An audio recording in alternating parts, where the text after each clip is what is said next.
नमस्कार विद्यार्थी मित्रांनो, स्वागत आहे तुमचं आपल्या यूट्यूब चॅनलवर. आज या व्हिडिओमध्ये आपण महाराष्ट्राच्या भूगोलावर आधारित महत्त्वाचे 30 प्रश्न पाहणार आहोत. त्यामुळे व्हिडिओ नक्की शेवटपर्यंत पहा आणि व्हिडिओ आवडल्यास चॅनलला लाईक, शेअर आणि सबस्क्राईब करायला विसरू नका. तर आपला पहिला प्रश्न पाहूया.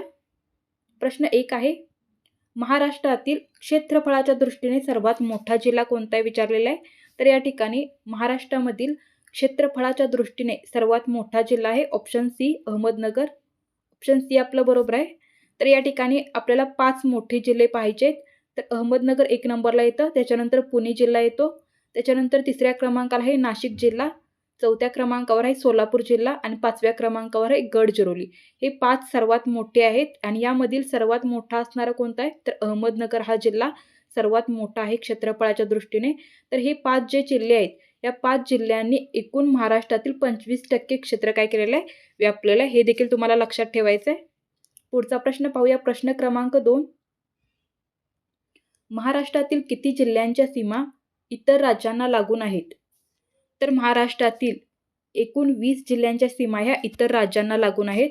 म्हणजे महाराष्ट्र सोडून इतर राज्य जे आहेत गुजरात, कर्नाटक, त्याच्यानंतर गोवा वगैरे जी आहेत तर त्या राज्यांना लागून असलेले एकूण किती जिल्हे आहेत महाराष्ट्रातील तर 20 जिल्हे आहेत. तर हे 20 जिल्हे कोणकोणते आहेत ते पहा. तर यामध्ये येतं पालघर, नाशिक, धुळे, नंदुरबार, जळगाव, बुलढाणा, अमरावती, नागपूर, भंडारा, गोंदिया, गडचिरोली, चंद्रपूर, यवतमाळ, नांदेड, लातूर, उस्मानाबाद, सोलापूर, सांगली, कोल्हापूर आणि सिंधुदुर्ग. या 20 जिल्ह्यांच्या सीमा महाराष्ट्राला सोडून इतर जे राज्य आहेत महाराष्ट्राच्या भोवती तर त्या राज्यांना यांच्या सीमा लागून आहेत. हे तुम्हाला लक्षात ठेवायचं आहे. पुढचा प्रश्न आहे प्रश्न क्रमांक 3, पांढरे सोने म्हणजेच कापूस पिकवणारा जिल्हा कोणता आहे. तर पांढरे सोने म्हणजेच कापूस पिकवणारा जिल्हा आहे यवतमाळ जिल्हा. ऑप्शन सी आपलं बरोबर आहे. प्रश्न क्रमांक 4, खालीलपैकी कोणत्या ठिकाणास महाराष्ट्राची चेरापुंजी असे म्हटलं जातं. उत्तर आहे ऑप्शन सी आंबोली. याला महाराष्ट्राची चेरापुंजी म्हटलं जातं कारण या ठिकाणी सर्वाधिक पाऊस आढळतो. प्रश्न क्रमांक 5 पहा, महाराष्ट्रातील सर्वात मोठा औष्णिक विद्युत प्रकल्प खालीलपैकी कोणता आहे. तर महाराष्ट्रातील सर्वात मोठा औष्णिक विद्युत प्रकल्प आहे चंद्रपूर औष्णिक विद्युत प्रकल्प. ऑप्शन सी आपलं बरोबर आहे. प्रश्न क्रमांक 6, खालीलपैकी कोणत्या नदीस गुप्त नदी असं म्हटलं जातं. तर गुप्त नदी आपण सरस्वती या नदीस म्हणतो. ऑप्शन डी बरोबर आहे. सरस्वती ही नदी काय आहे गुप्त नदी आहे.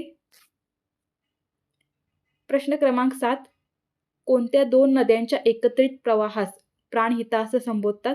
तर वर्धा आणि वैनगंगा यांचा जो एकत्रित प्रवाह होतो तर त्या प्रवाहास प्राणहिता असं संबोधतात. ऑप्शन सी बरोबर आहे. प्रश्न क्रमांक 8, खालीलपैकी कोणत्या राज्यांमधून मांजरा नदी वाहत नाही विचारलेलं आहे. तर या ठिकाणी आपलं उत्तर येणार आहे option D Madhya Pradesh. Option D आपलं बरोबर आहे. मध्य प्रदेश या राज्यातून मांजरा नदी वाहत नाही. तर मांजरा नदी महाराष्ट्र, कर्नाटक आणि तेलंगणा या 3 राज्यातून वाहते आणि तिची एकूण लांबी किती आहे तर 724 किलोमीटर ही मांजरा नदीची एकूण लांबी आहे जी महाराष्ट्र, कर्नाटक आणि तेलंगणा या राज्यातून वाहते. प्रश्न क्रमांक 9, पंढरपूरजवळ कोणत्या नदीस चंद्रकोरीचा आकार प्राप्त झाल्याने तिला चंद्रभागा असं म्हणतात. तर ती नदी आहे भीमा नदी. ऑप्शन सी बरोबर आहे. भीमा नदी ही पंढरपूरजवळ चंद्रकोरीसारखा आकार प्राप्त करते त्यामुळे तिला त्या ठिकाणी चंद्रभागा असं म्हटलं जातं. प्रश्न क्रमांक 10, सातमाळा अजिंठा डोंगर रांगांमुळे कोणत्या 2 नद्यांचे विभाजन झालेले आहे. तर सातमाळा अजिंठा डोंगर रांगांमुळे गोदावरी आणि तापी या 2 नद्यांचे विभाजन झालेले आहे. ऑप्शन बी बरोबर आहे. प्रश्न क्रमांक 11, नंदुरबार जिल्ह्यात सातपुडा डोंगरास काय म्हणतात. तर नंदुरबार या जिल्ह्यामध्ये सातपुडा डोंगरास तोरणमाळ पठार असं म्हणतात. ऑप्शन बी बरोबर आहे. तोरणमाळ पठार. प्रश्न क्रमांक 12, कोकण किनारपट्टी डॉट डॉट प्रकारची आहे. तर कोकण किनारपट्टी जी आहे ती रिया प्रकारची आहे. ऑप्शन सी आहे बरोबर. आणि यावर तुम्हाला भरपूर वेळा प्रश्न विचारण्यात आलेला आहे. प्रश्न क्रमांक 13, महाराष्ट्रातील अति दक्षिणेकडील जिल्हा कोणता आहे. तर महाराष्ट्रातील अति दक्षिणेकडील जिल्हा आहे सिंधुदुर्ग. तर महाराष्ट्राच्या अति दक्षिणेकडील किंवा अति पूर्वेकडील, पश्चिमेकडील, उत्तरेकडील हे तुम्हाला जिल्हे लक्षात ठेवायचे आहेत. त्यावर तुम्हाला प्रश्न येतो. तर या ठिकाणी आपलं उत्तर असणार आहे महाराष्ट्राचा जो अति दक्षिणेकडील जिल्हा आहे तो आहे सिंधुदुर्ग. प्रश्न क्रमांक 14. 1 मे 1999 मध्ये परभणी जिल्ह्यातून कोणता जिल्हा निर्माण करण्यात आलेला आहे? तर 1 मे 1999ला परभणी जिल्ह्यातून हिंगोली जिल्हा निर्माण करण्यात आलेला आहे. ऑप्शन बी बरोबर आहे, हिंगोली जिल्हा. पुढचा प्रश्न आहे प्रश्न क्रमांक 15. 100% आदिवासींचा जिल्हा म्हणून कोणत्या जिल्ह्यास ओळखलं जातं? तर 100% आदिवासींचा जिल्हा म्हणून नंदुरबार या जिल्ह्यास ओळखलं जातं. ऑप्शन सी आपलं बरोबर आहे. प्रश्न क्रमांक 16. महाराष्ट्रामध्ये एकूण किती प्रशासकीय विभाग आहेत? तर महाराष्ट्रामध्ये एकूण 6 प्रशासकीय विभाग आहेत. तर ते कोणकोणते पहा. पहिला येतो कोकण विभाग, त्याच्यानंतर आहे पुणे विभाग, 3 नंबरला आहे नाशिक विभाग, त्याच्यानंतर छत्रपती संभाजीनगर ज्याला आपण पूर्वी औरंगाबाद म्हणत होतो, त्याच्यानंतर आहे अमरावती विभाग आणि शेवटी आहे नागपूर विभाग. असे एकूण 6 प्रशासकीय विभाग आहेत. पुढचा प्रश्न आहे प्रश्न क्रमांक 17. महाराष्ट्राचा आकार डॅश डॅश आहे. तर महाराष्ट्राचा आकार हा त्रिकोणाकृती आहे. ऑप्शन सी बरोबर आहे. प्रश्न क्रमांक 18. महाराष्ट्राचे क्षेत्रफळ किती आहे? तर महाराष्ट्राचे क्षेत्रफळ आहे 3,07,713 चौरस किलोमीटर. ऑप्शन ए बरोबर आहे. 3,07,713 चौरस किलोमीटर बरोबर आहे. प्रश्न क्रमांक 19. भारताच्या एकूण भौगोलिक क्षेत्रफळापैकी महाराष्ट्राचे क्षेत्रफळ किती आहे? तर भारताचं जे एकूण भौगोलिक क्षेत्र आहे त्यापैकी महाराष्ट्राचं क्षेत्रफळ आहे 9.36%. ऑप्शन ए बरोबर आहे, 9.36%. प्रश्न क्रमांक 20 आहे. महाराष्ट्राचे भरतपूर म्हणून कोणते अभयारण्य प्रसिद्ध आहे? तर ते अभयारण्य आहे नांदूर मधमेश्वर अभयारण्य. ऑप्शन बी बरोबर आहे. तर हे नांदूर मधमेश्वर अभयारण्याला जून 2019 मध्ये रामसर दर्जा प्राप्त झालेला आहे. हे देखील लक्षात ठेवायचं आहे. प्रश्न क्रमांक 21. महाराष्ट्र राज्याची उत्तर दक्षिण लांबी किती आहे? तर महाराष्ट्र राज्याची जर तुम्हाला उत्तर दक्षिण लांबी विचारली अशी तर सांगायचे 700 किलोमीटर. आणि जर महाराष्ट्र राज्याची पूर्व पश्चिम लांबी विचारली तर ती येते 800. पूर्व पश्चिम विचारली तर 800 आणि दक्षिण उत्तर विचारली तर 700. प्रश्न क्रमांक 22.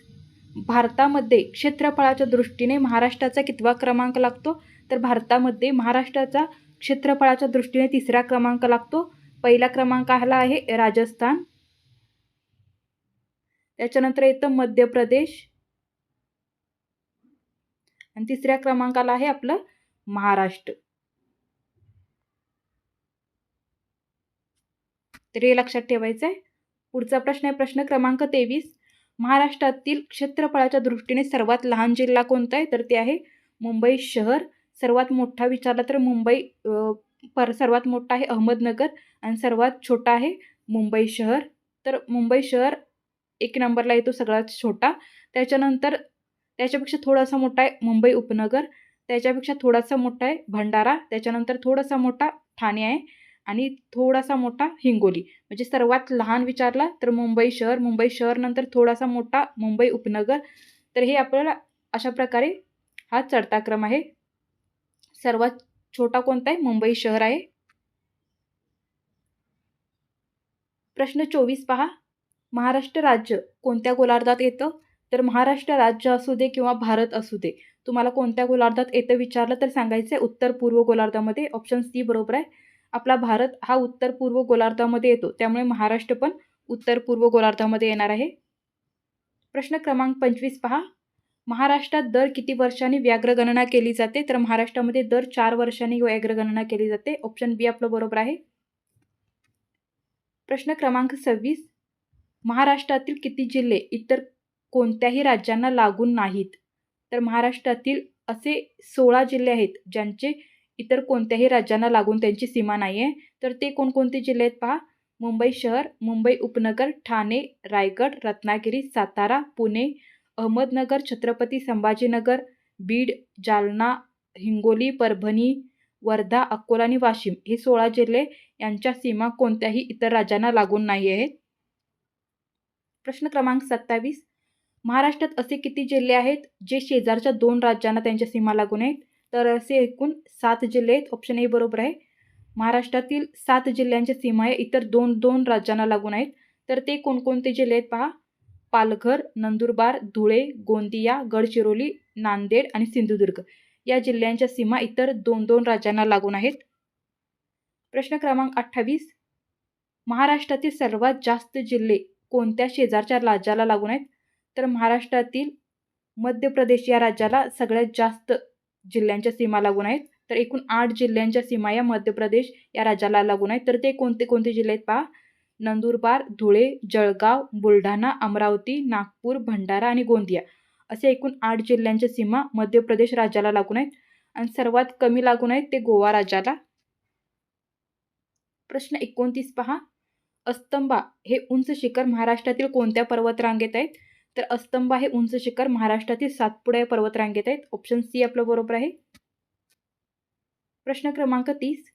महाराष्ट्रातील 52 दरवाजांचे शहर म्हणून कोणत्या शहरास ओळखतात? तर महाराष्ट्रातील 52 दरवाजांचे शहर म्हणून छत्रपती संभाजीनगर, ज्याला आपण पूर्वी औरंगाबाद म्हणत होतो, तर त्या शहरास ओळखलं जातं. ऑप्शन सी बरोबर आहे. तर धन्यवाद विद्यार्थी मित्रांनो. अशा प्रकारे आज आपण तात्यांचा ठोकळा या बुकमधील 30 प्रश्न पाहिलेले आहेत. जर तुम्हाला असेच व्हिडिओ पुढे पाहिजे असतील तर चॅनेलला लाईक करा, शेअर करा, सबस्क्राईब करायला विसरू नका. आणि जर तुम्हाला अजून प्रश्नांचा सराव करायचा असेल तर खाली आपली टेलिग्राम चॅनलची लिंक दिलेली आहे कमेंट बॉक्समध्ये. तर त्याच्यावर क्लिक करायचं आहे. तुम्हाला अजून प्रश्नांचा सराव करता येईल तेथे. धन्यवाद.